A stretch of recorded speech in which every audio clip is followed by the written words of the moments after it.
2020년에 위기가 온다면 회색 코뿔소일까? 검은 백조일까라는 이제 컬럼을 쓰셨더라고요, 제목이. 우리가 겪는 경제적인 위기를 이 코뿔소, 회색 코뿔소로 표현하는 이유는 뭡니까? 그러니까 이제 회색 코뿔소라고 하는 거는 이런 비유죠.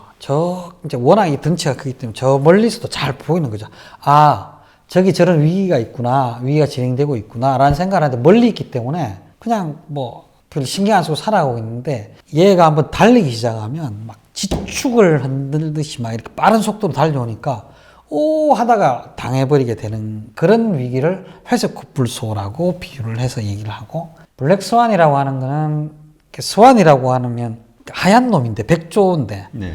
검은 놈이 있다는 거죠. 그게 호주에서 그 블랙스완을 발견하고 나심 탈레브가 이제 블랙스완의 책에서 그렇게 표현하게 됐는데 전혀 이런 일은 없을 거라고 생각했던 일들이 발생하는 거.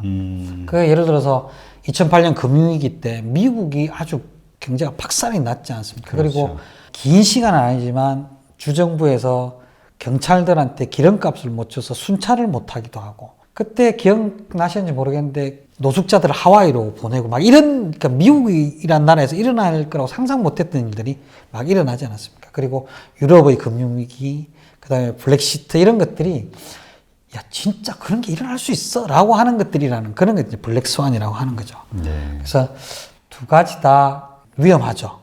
두 가지 다 위험한데 그 두 가지가 같이 오면 정말 크게 위험한 거고. 그러니까 그런 다른 종류의 두 가지 위험이 있고 위기가 있고 그 가운데 이제 2020년에 그 회색 코뿔소 같은 그런 위기가 올 것이냐, 검은 백조 같은 그런 위기가 올 것이냐에 대해서 이제 이야기를 하신 거군요. 네.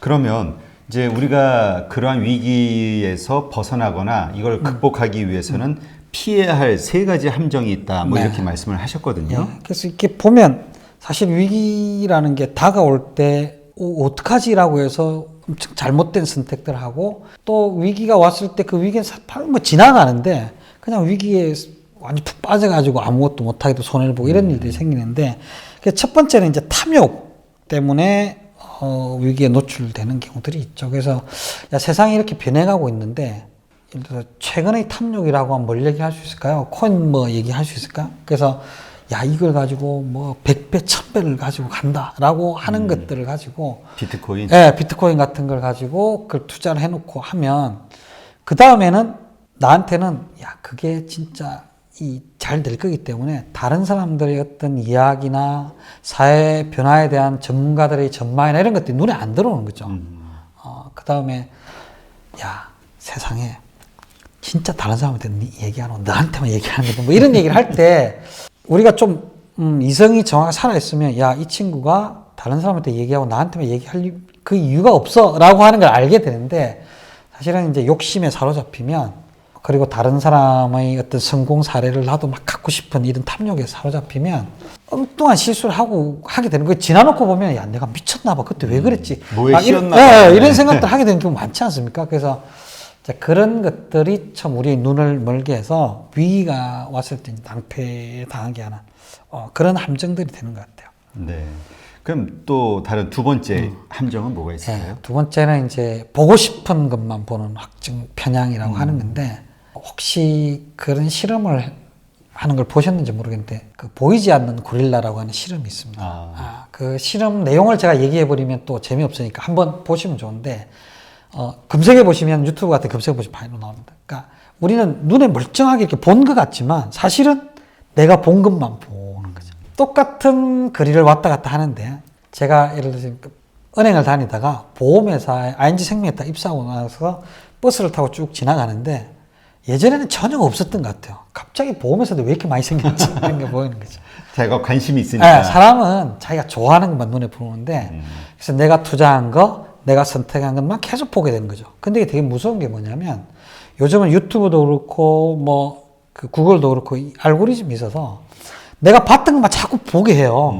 그러다 보면 내가 본 것들이 정말 이 세상 트렌드인 것처럼 느껴지거든요. 그래서 우리는 이 함정에 빠지지 않으려면, 정치적으로도 마찬가지입니다. 진보적인 사람은 보수 유튜브 가끔씩 봐야 돼요.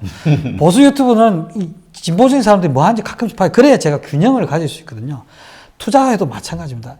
지금 예를 들어 달러 투자를 해야 된다고 달러를 투자를 막 하고 있는 사람은 야 미국 경제가 계속 괜찮을까라는 것에 대한 부정적인 전망을 하는 사람이 있다라고 하면 그것도 좀 봐야 되죠. 그게 아니고 계속 좋은 것만 보고 잘 될 거야만. 네. 부동산 오른대. 그럼 부동산 오른다는 유튜브만 계속 보면 나중에 부동산 안 될 수도 있잖아요. 그러니까 그런 것들을 위해서 이 확정 편향을 가질 수 있는데 그러지 말고 자꾸 균형적으로 볼 수 있는 노력을 해야 이런 함정에 빠지지 않을 수 있다. 근데 갑자기 야, 왜 이래? 전부 다 좋다 그랬는데 왜 이렇게 됐어? 라고 하는데 사실은 그 전에 안 좋다는 것들이 다른 데서는 계속 나오고 있었거든요. 예, 그렇죠. 이게 정말 자기가 좋아하는 것만 보다 보면 예, 그 경고 혹은 뭔가 잘못돼 가고 있는 뭔가가 있어도 그걸 알 수가 없으니까 예, 위기에 너무 크게 노출될 수가 있겠죠. 또 다른 세 번째 위기는 어떤 게 있을까요? 위기와 공포가 이제 어떤 리스크가 현실화됐을 때 끝났다라고 생각하고 야 이제 뭐 IMF 위기 왔을 때 한국이 이제 끝났다. 2008년 금융위기 왔을 때 끝났다. 뭐 이렇게 돼서 아무것도 안 하는 거죠. 근데 사실 2008년 금융위기 때 정말 심각했는데 한 10년 좀 지나니까 이제 그런 일이 있었나 싶지 그렇죠. 않습니까? 예. 오히려 아쉬움이 남죠. 그때 이렇게 했어야 되는데. 네. 근데 사실은 그때 이렇게 했어야 되는데라고 하지만 많은 분들이 못 하거든요. 그래서 우리가 생각한 게 위기는 지나가더라. 그래서 공포에 사로잡혀서 아무것도 못하는 상황에 빠지지 마라. 그래서 제가 IMF 때 은행에 있었는데 동기들하고 야 지금 투자해야 되는 거 아니야? 투자해야지. 야 하자. 어떻게 해야 되는데? 막 이렇게 얘기하다가 결국은 투자한 사람 거의 없거든요. 왜냐하면 겁나니까. 무섭죠. 근데 사실은 그때는 진짜 투자를 해야 될 때죠. 근데 이제 그럴 때들이 앞으로도 올 거다. 지금 2018년도부터 2018년 금융위기 온다, 2019년 금융위기 온다, 2020년 계속 얘기 나오지 않습니까? 근데 사실 위기는 얘기되면 자꾸 늦춰지는 경향이 있는 것 같은데, 근데 그렇게 위기가 왔을 때, 그럼 우리는 어떻게 해야 되냐? 야, 이 위기가 2, 3년 정도 지나면 또 회복될 거야. 그럴 때를 생각하면 내가 지금 어떤 선택을 해야 되지? 라고 하면 그 위기가 우리한테 기회를 가져다 줄 수 있는 거죠. 그래서 그 위기의 함정에 공포와 어떤 패닉 속에 빠지지 마라. 그게 큰 함정이 될 수 있다라고 하는 게 세 번째 함정이 될 수 있습니다. 네. 그러면 이런 위기나 공포 이런 가운데에서 이제 생존하려면 어떻게 해야 될까요? 위기는 뭐 지나간다는 걸 아무리 알고 있어도 정말로 박살 나버리면 답이 없지 않습니까? 일단 맞으면 어떻게 해야지 하지만 머릿속에서 그리죠. 일단 맞으면 정신이 없죠.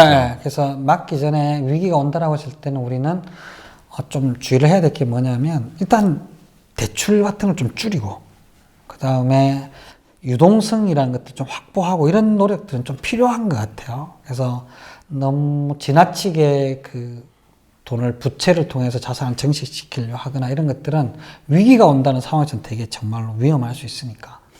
특히 뭐 얼마 전에 유행했던 아파트 갭 투자나 이런 부분들은 정말 잘못하면 큰일 날 수 있잖아요. 왜냐하면 부동산 가격이 뭐 20%, 30%, 40% 이렇게 떨어지면 큰일 나거든요. 그래서 이제 그런 부분들은 조금 조심을 하시는 게 좋을 것 같고 유연성을 강화하는 게 좋을 것 같고 그래서 할 수 있다라고 하면 적절하게 지금 같은 시기는 돈을 내가 가지고 있는 자산이 100이라고 하면 어느 정도는 유동성을 확보를 하되 그걸 달러 유동성을 확보해 놓는 것들이 나쁜 방법은 아닌 것 같다라는 생각을 저는 개인적으로 하고 그래서 만약에 위기가 왔을 때 좀 견딜 수 있는 힘, 체력 그걸 갖추는 게 중요한 것 같고요.